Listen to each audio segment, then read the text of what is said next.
आदरणीय श्रोता, आज हामी पवित्र पुरुषोत्तम महिनाको 21औं दिनमा छौँ। अब प्रस्तुत छ श्री पुरुषोत्तम मास महात्म्यको 21औं अध्याय।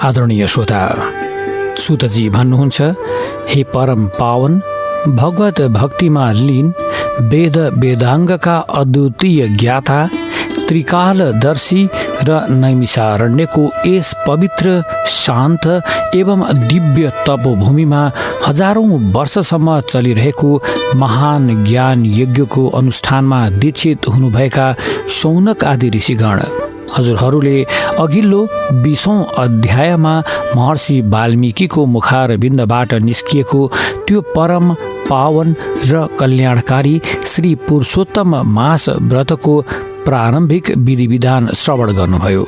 हजुरहरूले जान्नुभयो कि कसरी व्रत बस्ने मनुष्यले ब्रह्म मुहुर्तमा उठ्नुपर्छ, शौच आदि कर्म र स्नान गरेर कसरी प्रातकालीन सन्ध्या र गायत्री जप गर्नुपर्दछ र कसरी घरको पवित्र भूमिलाई गाईको गोबरले लिपेर चामलद्वारा सुन्दर अष्टदल कमलको निर्माण गरी कलश स्थापना गरेर त्यसको माथि पहेँलो कपडामा श्री राधा कृष्णको मूर्ति स्थापित गर्नुपर्दछ।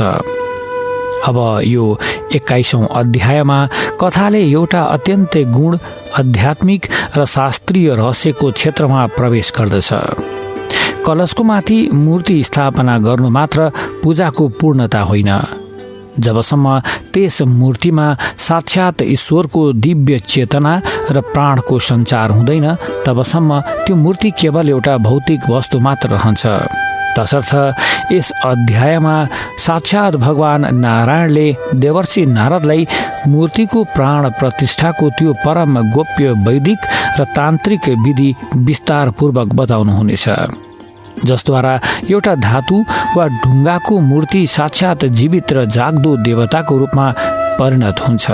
यसका साथै भगवानलाई अर्पण गरिने आसन, पाद्य, आचमन, पञ्चामृत स्नान, वस्त्र, योग्य पवित, चन्दन र अक्षता जस्ता उपचारहरूको मन्त्रसहितको पूर्ण विधि यस अध्यायमा प्रकट हुनेछ। तसर्थ हजुरहरू आफ्ना मनका सम्पूर्ण सांसारिक चञ्चलता, चिन्ता, मानसिक आकुल व्याकुलता र विचारहरूलाई त्यागेर एकाग्र चित्त भई भक्ति रसले भरिएको यो अमृतमय कथा श्रवण गर्नुहोस्। आदरणीय श्रोता, श्री नारायण भन्नुहुन्छ, हे मुनि श्रेष्ठ देवर्षि नारद, जब साक्षात भगवान श्री कृष्णले अर्जुनलाई पुरुषोत्तम मासको महिमा सुनाउनुभयो र महर्षि वाल्मीकिले राजा दृढधन्वालाई कलश स्थापनाको विधि बुझाउनुभयो, त्यसपछि मूर्तिको देवत्व जागृत गर्ने विधिको वर्णन सुरु गर्नुभयो। भगवान हरि देवर्षि नारदलाई सम्बोधन गर्दै भन्नुहुन्छ, हे नारद, जब भक्तले कलशको माथि तामाको पात्रमा श्री राधा कृष्णको सुन्दर प्रतिमा स्थापित गर्दछ, तब सबैभन्दा पहिले त्यस प्रतिमालाई आध्यात्मिक रूपमा शुद्ध र जागृत गर्नु परम आवश्यक हुन्छ। हे नारद, शास्त्रको यो अकाट्य नियम छ कि यदि कुनै धातु जस्तै सुन, चाँदी, तामा, पित्तल वा अष्टधातु अथवा ढुङ्गाको मूर्तिलाई विधिपूर्वक संस्कार गरिएन भने त्यो मूर्ति केवल धातु वा निर्जीव पदार्थ मात्र रहन्छ। त्यस्तो संस्कारविहीन मूर्तिमा पूजा गर्दा न त कुनै आध्यात्मिक फल मिल्दछ, न त भगवानको कृपा नै प्राप्त हुन्छ, किनकि त्यहाँ भगवानको चेतना जागृत भएको हुँदैन। तसर्थ धातुको त्यस जड शरीरमा परमात्माको परम चेतनालाई भित्राउनका लागि प्राण प्रतिष्ठाको विधि अनिवार्य रूपमा गर्नुपर्दछ। प्राण प्रतिष्ठा गर्नुभन्दा अगाडि त्यस प्रतिमालाई अग्निद्वारा शुद्ध अर्थात् अग्निको माध्यमबाट शुद्धिकरण गर्नुपर्छ। अग्निको अर्थ यहाँ भौतिक आगोमा मूर्तिलाई जलाउनु वा पगाल्नु होइन, बरु मन्त्रहरूको तेज र रापद्वारा अथवा घिउ र महको लेप लगाएर वा सुवर्णशलाका अर्थात् सुनको सानो सियोद्वारा मूर्तिको आँखाहरू खोल्ने नेत्रोन्मिलन संस्कार गर्नु हो। पवित्र मन्त्रहरूको उच्चारणद्वारा मूर्तिको धातुमा रहेका निर्माणकालीन समस्त दोषहरू, कालीगढको हस्त स्पर्शबाट लागेका अशुद्धिहरू र अन्य प्रदूषणहरूलाई पूर्ण रूपमा जलाएर भस्म गर्नु नै अग्निशुद्धि हो। अग्निको यो मन्त्रमय शुद्धिकरणपछि मात्र यो मूर्ति प्राण प्रतिष्ठाका लागि योग्य र पवित्र बन्दछ। भगवान नारायण अगाडि भन्नुहुन्छ, हे नारद, जब मूर्तिको अग्नि र मन्त्रद्वारा पूर्ण शुद्धि हुन्छ तब वेद र शास्त्रका मन्त्रहरूलाई राम्रोसँग जान्ने, पवित्र आचरण भएका र जितेन्द्रिय भएका ब्राह्मणहरू जसले वेदोक्त मन्त्रहरूको मर्म बुझेका हुन्छन् तिनीहरूद्वारा प्राण प्रतिष्ठाको मुख्य कार्य प्रारम्भ गर्नुपर्छ। त्यस विद्वान ब्राह्मणले आफ्नो मनलाई पूर्ण रूपमा एकाग्र गरी साक्षात् पुरुषोत्तम भगवानको ध्यान गर्दै आफ्नो दाहिने हातको अङ्गुठा अर्थात् बुढी औँलालाई त्यस स्थापित गरिएको मूर्तिको हृदय भागमा अर्थात् छातीको बीचमा दृढताका साथ निरन्तर राख्नुपर्छ। ब्राह्मणले आफ्नो अङ्गुठालाई भगवानको हृदयमा राखेर यो ध्यान गर्नुपर्दछ कि उनको आफ्नै प्राण शक्ति र ब्रह्माण्डको दिव्य चेतना त्यस प्रतिमाभित्र प्रवेश गरिरहेको छ। त्यस समयमा उनले ऋग्वेदको परम शक्तिशाली र सुप्रसिद्ध विष्णुकुलको महामन्त्र तदिष्टो परम पदम सदा पश्यन्ति सूर्य यो उच्च र स्पष्ट स्वरमा निरन्तर उच्चारण गर्नुपर्छ। यो मन्त्र साक्षात् भगवान पुरुषोत्तमको बीज मन्त्र समान हो, जसले ब्रह्माण्डको व्यापक विष्णु चेतनालाई एक ठाउँमा केन्द्रित गर्ने सामर्थ्य राख्दछ। त्यसपछि ब्राह्मणले अत्यन्तै श्रद्धा र एकाग्रताका साथ ती प्राण प्रतिष्ठाका विशिष्ट मन्त्रहरूको पाठ गर्दै मूर्तिको भित्र प्राणको आवागमन र स्थिरताको प्रार्थना गर्नुपर्छ। मन्त्रको भाव यो हुनुपर्दछ कि त्यस स्थापित गरिएको राधा कृष्णको मूर्तिमा साक्षात् परमात्माका दिव्य प्राणहरू सदा सर्वदाका लागि प्रतिष्ठित रहन्। यस मूर्तिमा भगवानको चेतना स्थिर रहोस् र यो चेतना कहिले पनि बाहिर जान नपाओस्। यस मूर्तिमा प्राणहरू संलग्न रहन् र यसको देवत्व कहिले नष्ट नहोस्। अर्थात् यो मूर्ति अब केवल धातुको टुक्रा होइन, यो त साक्षात् ईश्वरको जीवित र जाग्दो महाशरीर बनोस्। भगवान श्रीहरि अगाडि भन्नुहुन्छ, हे देवर्षि, यस प्रकार ऋग्वेदका मन्त्रहरू र हृदयमा अङ्गगुष्ठको स्पर्श गरिसकेपछि त्यस प्रतिमामा पूर्ण रूपमा देवत्व अर्थात् भगवानको वास्तविक स्वरूप र अलौकिक शक्ति प्रकट गर्नका लागि प्रतिमामा देवत्व ल्याउने यजुर्वेदका परम पावन प्राण प्रतिष्ठा सूक्त र मन्त्रहरूको पाठ पढ्नुपर्दछ। यजुर्वेदका ती मन्त्रहरूको उच्चारण गर्दा प्रत्येक मन्त्रको अन्त्यमा अत्यन्तै पवित्र, तेजस्वी र कल्याणकारी स्वाहा शब्दको ध्वनि उच्चारण गर्नुपर्दछ। स्वाहा शब्दको उच्चारण गर्ने बित्तिकै ब्रह्माण्डको अदृश्य दिव्य ऊर्जा र भगवान पुरुषोत्तमको प्राण शक्ति आकाशबाट ओर्लिएर त्यस धातुको प्रतिमाको भित्र प्रवेश गर्दछ। मन्त्रहरूको घोर गर्जन र स्वाहाको पावन ध्वनिले गर्दा त्यस मूर्तिभित्र साक्षात् प्राणको प्रतिष्ठा हुन्छ। जब यो विधि पूर्ण हुन्छ तब त्यो धातुको मूर्ति साक्षात् श्री राधा कृष्णको दिव्य र जाग्दो स्वरूपमा परिणत हुन्छ, जसले भक्तको भावना, आँसु र पूजालाई प्रत्यक्ष रूपमा ग्रहण गर्न सक्दछ। यस प्रकार प्राणहरूलाई प्रतिमामा पूर्ण रूपमा स्थापित गरिसकेपछि व्रत बस्ने मनुष्यले आफ्ना दुवै आँखाहरू बन्द गरेर हृदयमा साक्षात् गोलोक बिहारी, पीताम्बरधारी, मयूर मुकुटधारी, मुरलीधर भगवान श्री पुरुषोत्तम नारायणको दिव्य र मङ्गलकारी रूपको ध्यान गर्नुपर्छ। ध्यान गर्दा मनमा यो दृढ विश्वास हुनुपर्छ कि मेरो अगाडि कलशको माथि जो मूर्ति विराजमान छ त्यो कुनै जड वस्तु होइन, बरु साक्षात् भगवान श्रीकृष्ण र राधाजी मेरो कुटीमा मलाई अनुग्रहित गर्नका लागि प्रत्यक्ष रूपमा आउनु भएको छ। उहाँको यो अङ्ग अङ्गबाट करोडौं सूर्यको प्रकाश निस्किरहेको छ।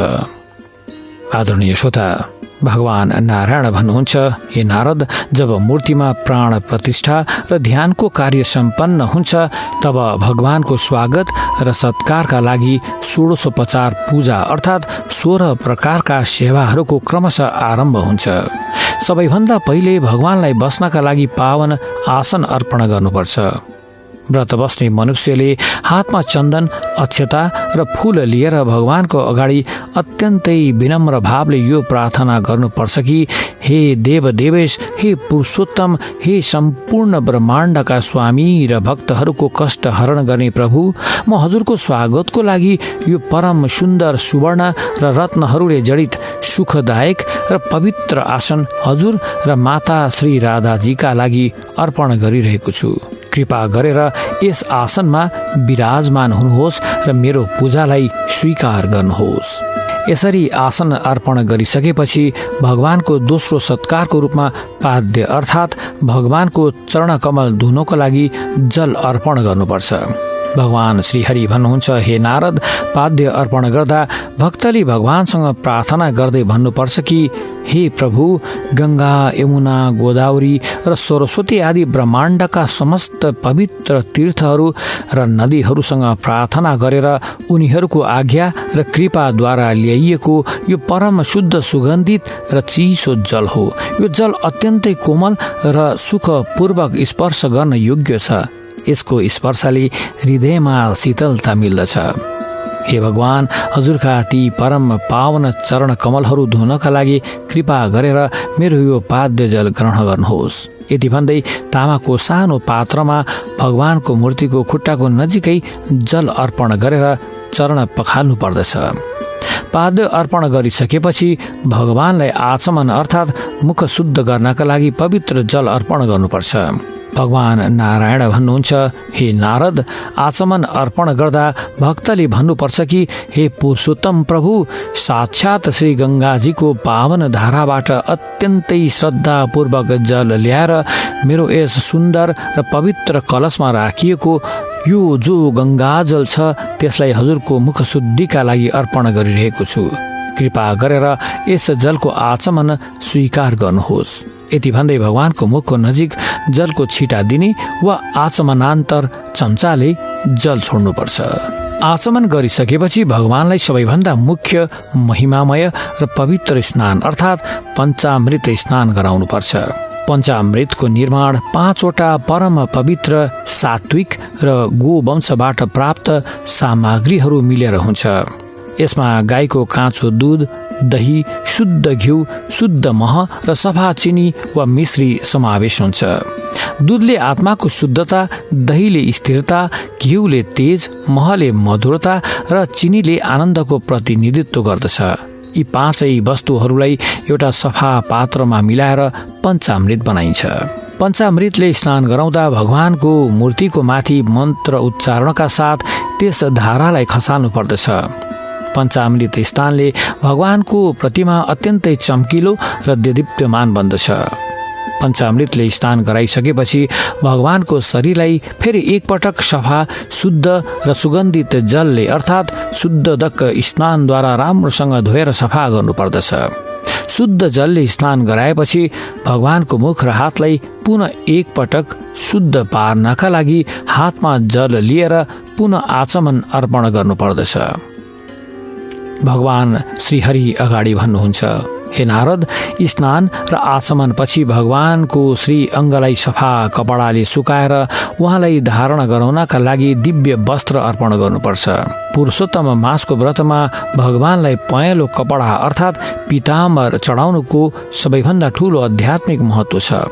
वस्त्र अर्पण गर्दा भक्तले भगवानको अगाडि हात जोडेर यो प्रार्थना गर्नुपर्दछ कि हे जगदीश्वर, मेरो जीवनका समस्त बाधाहरू नष्ट गरी मेरा सम्पूर्ण सात्विक कामनाहरूको पूर्ण सिद्धिका लागि म हजुरको श्री अङ्गमा सजाउनको लागि यी 2वटा परम सुन्दर रेशमी र सुनौलो रङ्गका पीताम्बर वस्त्रहरू भेट अर्पण गरिरहेको छु। कृपा गरेर यी वस्त्रहरू धारण गर्नुहोस्। वस्त्र अर्पण गरिसकेपछि भगवानलाई फेरि एकपटक आचमन गराएर शुद्ध गर्नुपर्छ। वस्त्र चढाएपछि भगवानलाई यज्ञ पवित्र अर्थात् पवित्र जनै अर्पण गर्नुपर्छ। यज्ञ पवित्र अर्पण गर्दा भक्तको मनमा भगवानप्रति पूर्ण आत्मसमर्पण र वैराग्यको भावना हुनुपर्छ। हे नारद, भक्तले यज्ञ पवित्र हातमा लिएर भगवानको अगाडि रुँदै र पुकार्दै यो कारुणिक प्रार्थना गर्नुपर्छ कि हे दीनबन्धु, हे सङ्कट मोचन, यो संसार एउटा घोर र भयानक महासागर जस्तै छ, जहाँ काम, क्रोध, लोभ र मोहका ठुला ठुला लहरहरू उठिरहेका छन्। म यस संसारमा नराम्रोसँग फसेको छु, मेरो कोही पनि रक्षक छैन।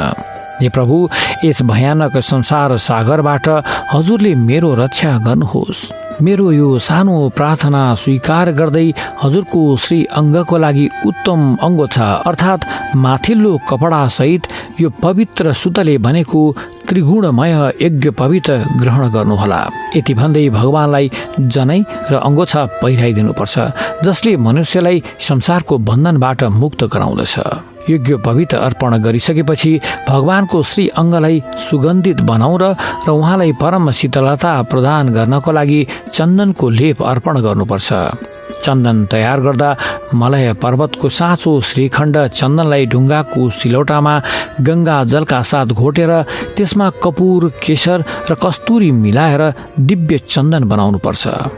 चन्दन अर्पण गर्दा भक्तले भन्नुपर्छ कि हे पुरुषोत्तम, हे श्रेष्ठ पुरुष, हजुरको परम प्रीति प्रसन्नताको लागि म यो अत्यन्तै सुगन्धयुक्त मनोहर चिसो र दिव्य चन्दनको लेप हजुरको निधार र श्री अङ्गमा लगाउनका लागि अर्पण गरिरहेको छु। कृपा गरेर यसलाई मेरो माया सम्झेर ग्रहण गर्नुहोला। यति भन्दै भगवानको निधार, छाती र हातहरूमा चन्दनको सुन्दर लेप वा तिलक लगाउनुपर्छ। चन्दन लगाइसकेपछि भगवानलाई अक्षता अर्थात् पवित्र चामल अर्पण गर्नुपर्छ। अक्षता चढाउँदा चामलका दानाहरू कतैबाट पनि टुटेका वा खण्डित भएको हुनुहुँदैन। ती पूर्ण रूपमा सफा र साबुत हुनुपर्छ, किनकि भगवानलाई अपूर्ण वस्तु चढाउनु वर्जित छ। चामललाई बेसार वा केसरको रङमा रङ्गाएर सुशोभित बनाउनुपर्छ। अक्षता अर्पण गर्दा भक्तले भन्नुपर्छ कि हे पुरुषोत्तम प्रभु, हजुरको पूजाको पूर्णताका लागि मेरो जीवनमा अक्षत अर्थात् कहिले पनि नष्ट नहुने अक्षय सुख समृद्धि प्राप्तिका लागि यी परम सुन्दर र शोभायमान अक्षताहरू हजुरको चरणमा ग्रहण गर्नुहोस्। यति भन्दै भगवानको निधारमा र चरण कमलमा ती अक्षताहरू अर्पण गर्नुपर्दछ। भगवान नारायण यस अध्यायको सबैभन्दा गोपनीय र महत्त्वपूर्ण पूजा विधिको रहस्य खोल्दै देवर्षि नारदलाई भन्नुहुन्छ, हे नारद, चन्दन र अक्षता चढाइसकेपछि भगवान पुरुषोत्तमको महाशरीरको प्रत्येक अङ्गलाई छुट्टा छुट्टै रूपमा पुज्ने अङ्ग पूजाको विशेष विधान आरम्भ हुन्छ। यो अङ्ग पूजा साक्षात् भगवानका परम पवित्र र दिव्य 24 मन्त्रहरूद्वारा सम्पन्न गरिन्छ। यी 24 मन्त्रहरू भगवान श्री विष्णुका ती प्रसिद्ध 24 नामहरूसँग सम्बन्धित छन्, जसले ब्रह्माण्डको 24 तत्त्वहरूलाई नियन्त्रण गर्दछन्।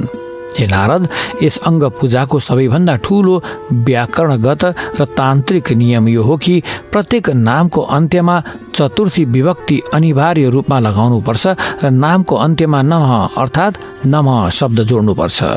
चतुर्थी विभक्तिको अर्थ हुन्छ उहाँका लागि मेरो यो प्रणाम र समर्पण छ। व्रत बस्ने मनुष्यले हातमा चन्दन, अक्षता र फूल लिएर नामको अन्त्यमा चतुर्थी विभक्ति लगाएर प्रत्येक मन्त्रको उच्चारण गर्दै भगवानको एक एक विशिष्ट अङ्गको पूजा गर्नुपर्छ।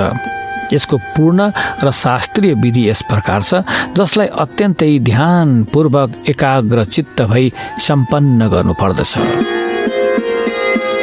ओम केशवाय नमः। यो पहिलो मन्त्र उच्चारण गर्दै भगवानका परम पावन चरण कमल अर्थात् दुवै खुट्टाहरूको पूजा गर्नुपर्छ। ओम नारायण नमः। यो मन्त्र भन्दै भगवानका गुल्फ अर्थात् दुवै कुचाहरूमा पुष्प र चन्दन अर्पण गर्नुपर्छ। ओम माधवाय नमः। यो मन्त्र उच्चारण गर्दै भगवानका दुवै जाँग अर्थात् तिग्राहरूको भक्तिपूर्वक पूजा गर्नुपर्छ। ओम गोविन्दाय नमः। यो मन्त्र भन्दै भगवानको कटी भाग अर्थात् कम्मरको स्थानमा अक्षता चढाउनुपर्छ। ओम विष्णवे नमः यो मन्त्र उच्चारण गर्दै साक्षात् चराचर ब्रह्माण्डलाई भित्र राख्ने भगवानको उदर अर्थात् पेटको पूजा गर्नुपर्छ। ओम मधुसूदनाय नमः यो मन्त्र भन्दै लक्ष्मीको निवास स्थान मानिने भगवानको हृदय अर्थात् छातीको भागमा चन्दन लगाउनु पर्दछ। ओम त्रिविक्रमाय नमः यो मन्त्र उच्चारण गर्दै भगवानको सुन्दर कण्ठ अर्थात् घाँटीको पूजा गर्नुपर्छ।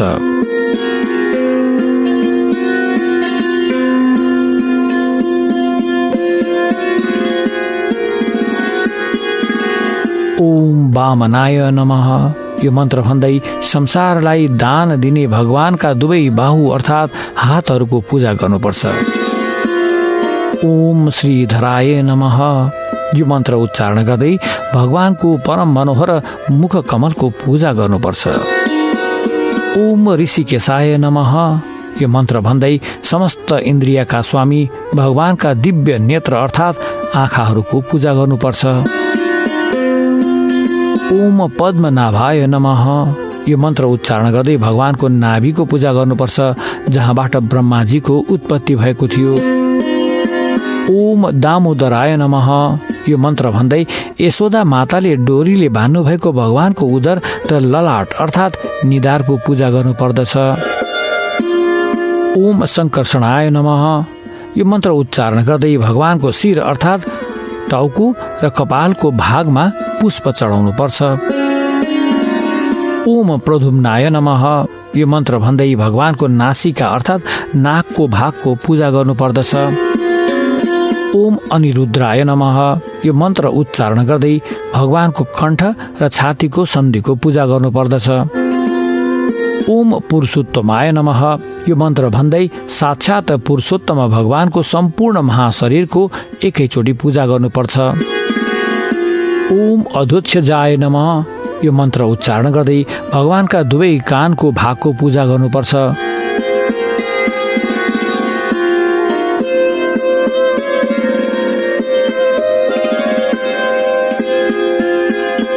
ओम नरसिंहाय नमः यो मन्त्र भन्दै भगवानको सिंह जस्तै पराक्रमी काँधहरूको पूजा गर्नुपर्दछ।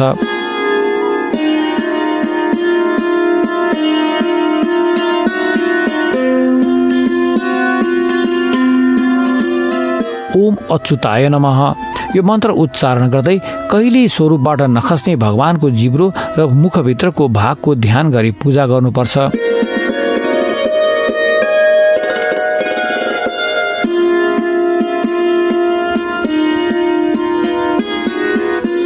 ओम जनार्दनाय नमः यो मन्त्र भन्दै समस्त जनताका लागि दुःख हर्ने भगवानका दुवै घुँडाको पूजा गर्नुपर्छ। ओम उपेन्द्राय नमः यो मन्त्र उच्चारण गर्दै इन्द्रका भाइको रूपमा रहेका भगवानका खुट्टाका औँलाहरूको पूजा गर्नुपर्छ। ओम हरये नमः यो मन्त्र भन्दै पाप हरण गर्ने भगवानको पिठ्युको भागको पूजा गर्नुपर्छ। ओम कृष्णाय नमः यो अन्तिम 24औं मन्त्र उच्चारण गर्दै साक्षात् सच्चिदानन्द धन श्री कृष्णको शिखादेखि नखसम्मको समस्त अङ्गहरूको पूर्ण पूजा गर्नुपर्दछ। हे नारद, यसरी 24 नामहरूद्वारा चतुर्थी विभक्ति लगाएर भगवानको शिखादेखि नखसम्म सम्पूर्ण 24 अङ्कको क्रमबद्ध पूजा गरिसकेपछि हातमा सुगन्धित पुष्पहरू, तुलसीका पत्रहरू र अन्य पूजोपचारका सामग्रीहरू लिएर प्रत्येक एक वस्तुलाई मन्त्रसहित समर्पण गर्दै साक्षात् पुरुषोत्तम भगवानको महापूजन सम्पन्न गर्नुपर्छ। यो विधि जसले गर्छ उसको शरीर र घर साक्षात् मन्दिर जस्तै पवित्र र दिव्य ऊर्जाले भरिन्छ। अङ्ग पूजा समाप्त भएपछि भगवानलाई सुगन्धित धूप र घिउको दीप देखाउनु पर्छ। धूप अर्पण गर्दा वनका पवित्र जडीबुटीहरू र गुगलको धूप बाल्नुपर्छ जसले वायुमण्डललाई सुगन्धित बनाउँछ।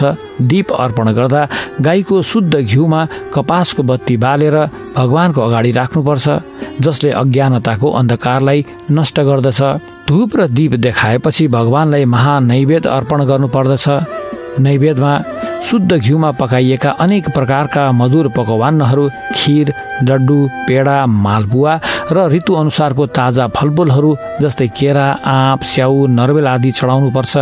नैवेद्य अर्पण गर्दा तुलसीको पात अनिवार्य रूपमा माथि राख्नुपर्छ, किनकि तुलसी बिना भगवान श्रीकृष्णले कुनै पनि भोग ग्रहण गर्नु हुँदैन। नैवेद्य अर्पण गरिसकेपछि भगवानलाई पुनः एकपटक आचमनका लागि जल दिनुपर्दछ र मुख शुद्धिका लागि सुगन्धित मसलायुक्त ताम्बुल अर्थात् पानको पात, सुपारी, अलैँची र ल्वाङ अर्पण गर्नुपर्दछ। आदरणीय श्रोता, सुतजी भन्नुहुन्छ, हे नैमिषारण्यका सौनक आदि ऋषिगण, साक्षात् भगवान नारायणले नारदलाई पुरुषोत्तम मासको व्रतको अन्तर्गत गरिने मूर्तिको प्राण प्रतिष्ठा, ऋग्वेद र यजुर्वेदका मन्त्रहरूको शक्ति, स्वाहाध्वनिको महत्त्व र आसनदेखि अक्षतासम्मका उपचारहरू तथा 24 नामहरूद्वारा चतुर्थी विभक्ति लगाएर गरिने अङ्ग पूजाको यो परम दुर्लभ साङ्गोपाङ्ग तान्त्रिक र शास्त्रीय विधि सविस्तार वर्णन गर्नुभयो। महर्षि वाल्मीकिले राजा दृढधनुवालाई यो विधि सुनाएर उनको आत्मिक चेतनालाई पूर्ण रूपमा स्थिर र पवित्र गराउनुभयो। राजा दृढधनुवा यो विधि सुनेर संसारकै सबैभन्दा धनी र सुखी मानिस भएको महसुस गर्न थाले।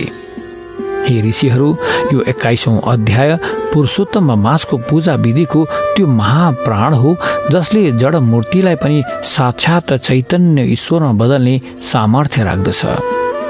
जो मनुष्य यो 21औं अध्यायको परम पावन कथालाई प्राण प्रतिष्ठाको यस विधिलाई परम श्रद्धाका साथ सुन्दछ, सुनाउँदछ वा आफै पाठ गर्दछ, उसका घरमा स्थापित देवी देवताहरू सधैँ जागृत रहन्छन्।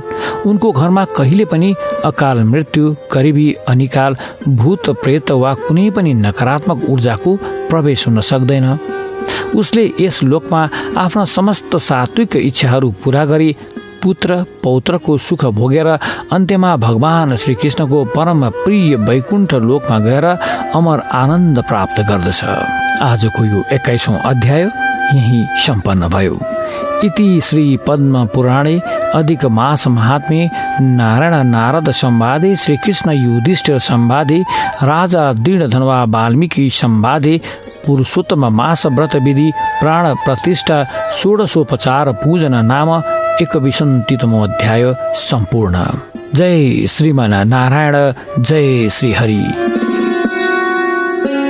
आदरणीय श्रोता, रेडियो अध्यात्म ज्योतिको यो युट्युब च्यानललाई यदि यहाँले सब्सक्राइब गर्नुभएको छैन भने सब्सक्राइब गरिदिनु हुन अनुरोध छ। साथै हाम्रा प्रस्तुतिलाई यहाँले लाइक र सेयर गरिदिनु भएमा हामी यहाँहरूप्रति हार्दिक आभार हुनेछौँ।